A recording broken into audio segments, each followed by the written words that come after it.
Bismillahirrahmanirrahim. Qala al-musannif rahimahullah ta'ala wa nafa'ana bihi wa bi'ulumihi wa amadana wal muslimin fid dharaini amin ya Allah ya rabbal alamin. Alhamdulillah, bersyukur kita kepada Allah pada kesempatan ini. Saya ingin membagikan khususnya untuk diri saya sendiri sebagai tambahan pengingat tentang materi awal daripada kitab Jurumiyah, yang mana musannif atau pengarang kitab daripada Jurumiyah yaitu Syekh Daud Al-Sonhaji memulai kitabnya dengan tulisan Al-Kalamu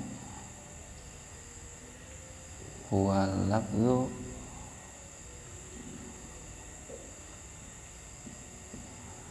al-murakabu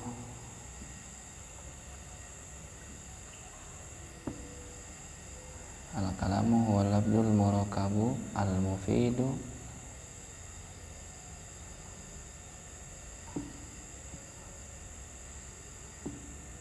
bil wad'i. Al-kalamu huwal lafzul murakabul mufidu bil wad'i.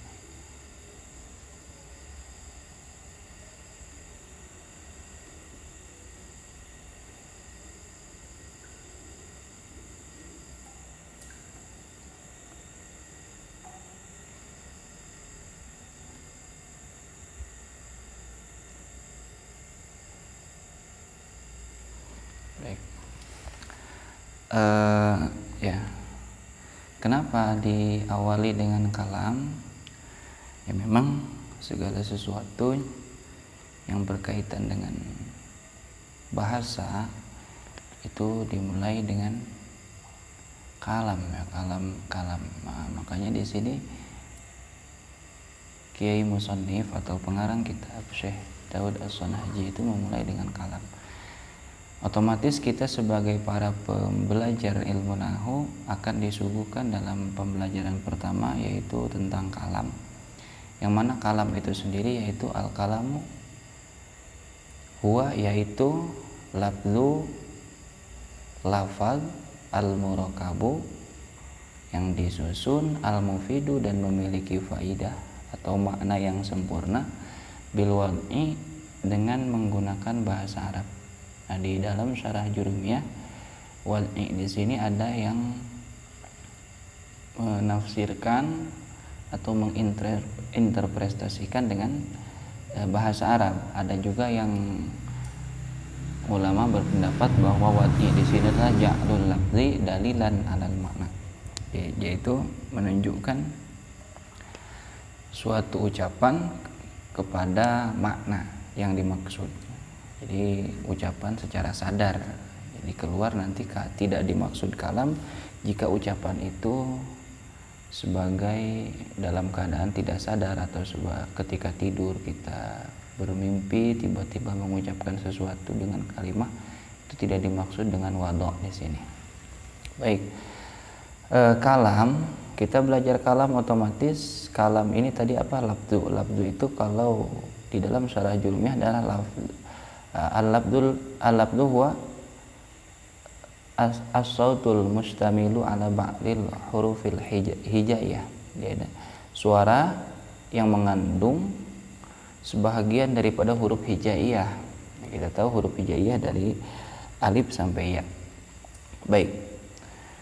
Nah, jadi kalam ini unsurnya satu, merupakan lafal. Lafaz itu kita artikan agar dapat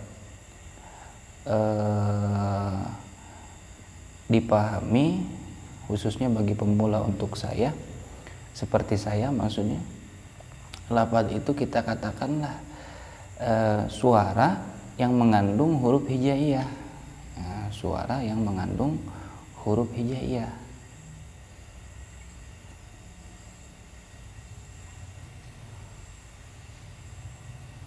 Mengandung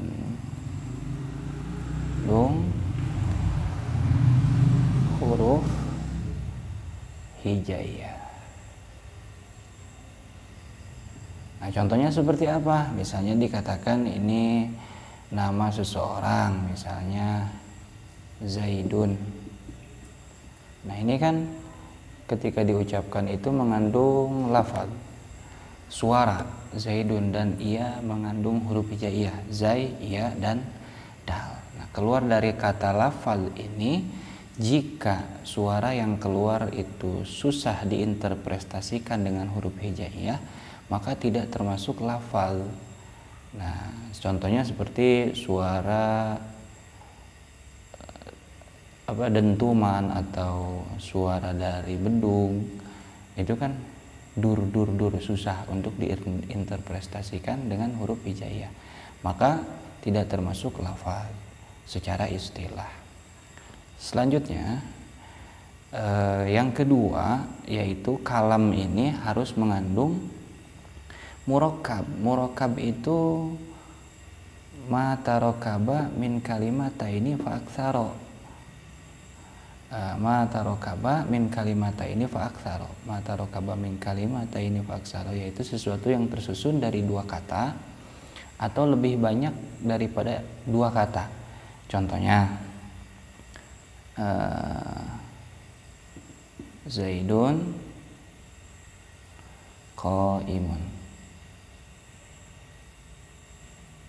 Nah, ini tersusun dari dua kata, satu kata Zaidun, dua kata qaimun. Nah, ini disebut murakkab. Artinya murakkab itu secara bahasa kitanya singkat, yang supaya dapat mudah dipahami, yaitu ya udah disusun dari dua kata atau lebih dari dua kata. Itu namanya murakkab. Nah, ini unsur kalam yang kedua. Unsur kalam yang ketiga adalah mufid. Mufid itu yaitu ma'afada faidatan yahsunu sukutu minal mutakallimi wasami alaiha. Sesuatu yang memberikan faidah atau arti dengan faidah yang sempurna, yang bagus, tidak timbul lagi pertanyaan dari si pendengar dan tidak harus dijelaskan ulang oleh si pembaca atau penyebut. Baik. Artinya supaya tidak terlalu terlarut kita dengan definisi yang akhirnya kita terlalu berpikir lama, baiklah memiliki arti yang sempurna. Arti yang sempurna. Ini adalah mufid. Nah, kesempurnaan arti ini nantinya ketika nanti kita belajar di lebih lanjut, jika dia kalimat isim, otomatis ketika ingin dijadikan kalam yang sempurna yang mengandung unsur mufid ini, maka berarti jika diawali dengan kalimat isim itu menjadi mubtada. Maka mubtada ini sempurna maknanya jika ditambah dengan atau ada khobarnya. Nah, seperti itu. Dan jika diawali dengan kalimat fi'il supaya menjadi mufid ini, maka jumlahnya nanti termasuk jumlah fi'liyah, nanti di depan kita bahas. Dan fi'il itu membutuhkan fa'il. Apa sih fi'il itu? Kalimat kata kerja ya. Fi'il maka membutuhkan fa'il, atau bahkan juga sampai yang membutuhkan maf'ul bih jika fi'ilnya muta'ad atau kata kerja transitif yang membutuhkan objek. Fa'il ini pelaku ya atau subjek dalam bahasa Indonesia, fi'il ini adalah kata kerja, dan maf'ul bih ini adalah objek. Seperti itu kata kerja. Oke, nah inilah mufid. Contohnya yang mufid seperti apa? Contohnya yang mufid itu seperti ini ucapan tadi, contoh Zaidun qaimun, supaya jangan banyak nulis. Nah, Zaidun qaimun. Nah, ini sudah mufid. Artinya mufid karena dia kalam diawali dengan kalimat isim, yaitu kata benda, ini nama seseorang. Zaidun, maka dia sudah ada khobarnya.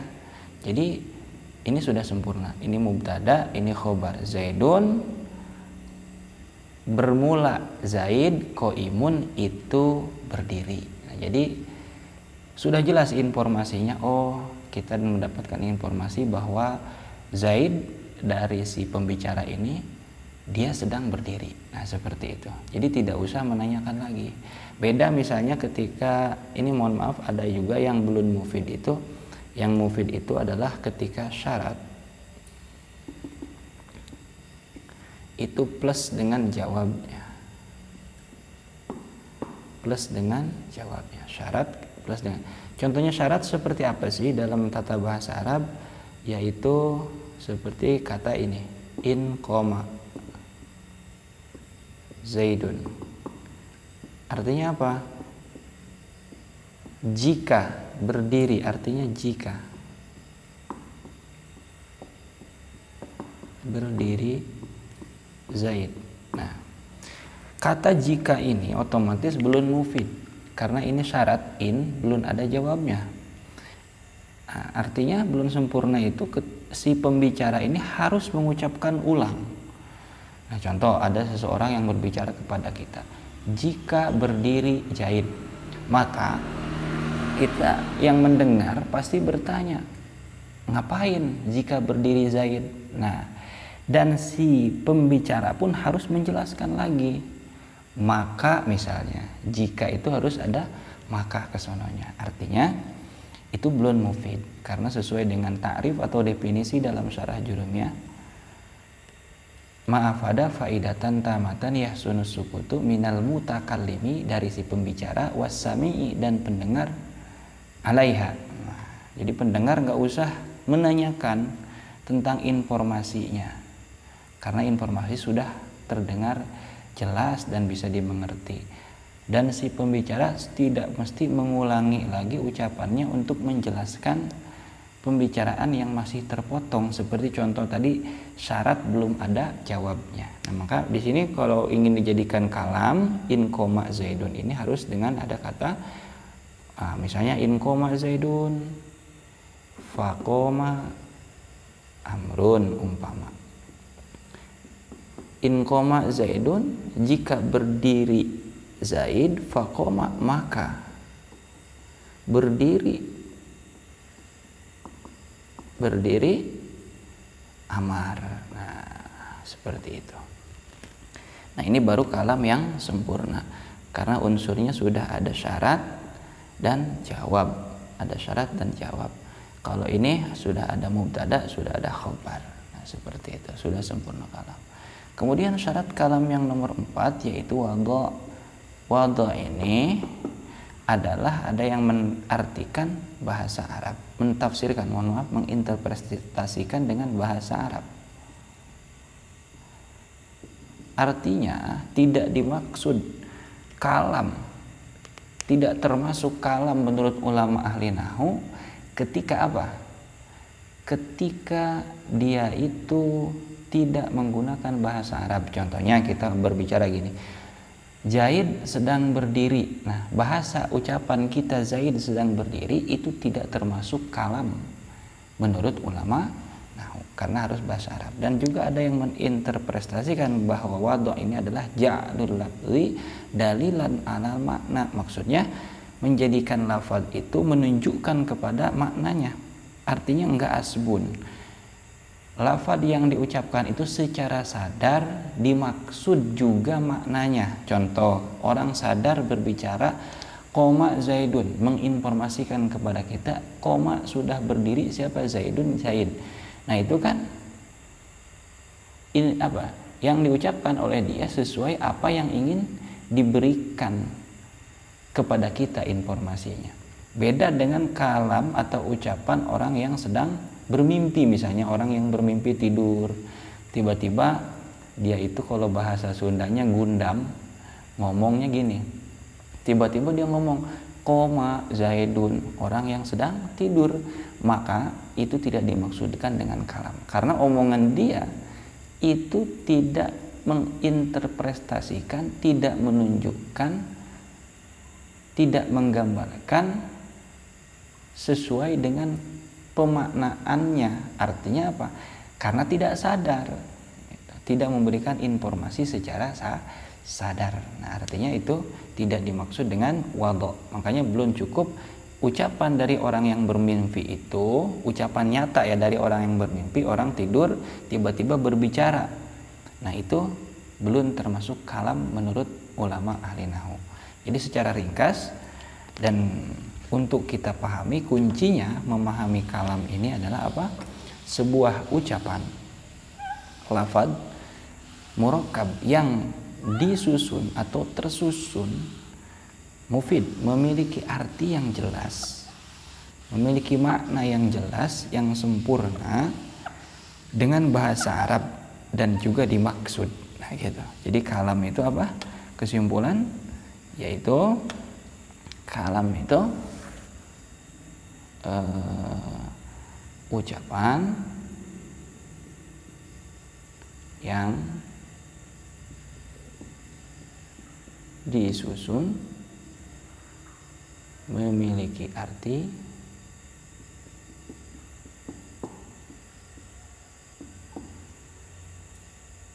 yang bisa dimengerti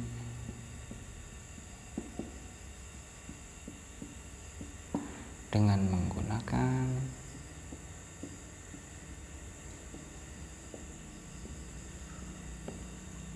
bahasa Arab. Nah, jadi ketika dipertanyakan apakah ayat-ayat Al-Quran ini termasuk kalam? Ya jelas, karena ucapan tersusun juga memiliki arti serta menggunakan bahasa Arab. Contoh, Alhamdulillahirabbil alamin. Itu kan ayat Quran. Kemudian tersusun dari kata alhamdulillahi rabbi dan al-alamina, tersusun kemudian memiliki arti, artinya segala puji itu tentu atau milik Allah, yang mana Allah ini menuhani seluruh alam. Nah, gitu bisa dimengerti dengan jelas karena mubtada itu telah ada khobarnya. Selanjutnya wadho menggunakan bahasa Arab. Oh, ayat alhamdulillahirabbil alamin ini menggunakan bahasa Arab, betul, berarti dia cukup menjadi sebuah kalam. Hadis Nabi termasuk kitab-kitab yang telah dicatat, dikarang oleh ulama itu adalah merupakan kalam menurut ulama ahli nahwu. Nah, jadi secara ringkas ini yang perlu bagi para pemula, penikmat bahasa Arab, pecinta, pembelajar bahasa Arab seperti saya pemulanya. Nah, supaya untuk mempermudah, yaitu kalam itu ucapan yang disusun memiliki arti yang bisa dimengerti dengan menggunakan bahasa Arab. Contohnya Zaidun Qaimun, contohnya Alhamdulillah, contohnya Bismillahirrahmanirrahim, contohnya hadis Nabi misalnya thalabul ilmi faridatun ala kulli muslimin wa muslimatin. Itu adalah semuanya kalam. Itu saja dulu. Untuk selanjutnya nanti unsur-unsur atau bagian-bagian atau kalimah bahasa Arabnya atau kata bahasa Indonesianya untuk membuat kalam ini apa saja dalam tata bahasa Arab, insyaallah di video berikutnya. Itu saja yang dapat Al-Fakir sampaikan. Al-Fakir sedikit penjelasan, semoga bermanfaat khususnya bagi Al-Fakir untuk menambah ingatan Al-Fakir kembali dalam pembelajaran ini, dan mudah-mudahan juga bermanfaat bagi yang dapat menyimak dan mendengarkannya. Terima kasih. Wallahul muwaffiq ila aqwamit thoriq. Wassalamualaikum warahmatullahi wabarakatuh.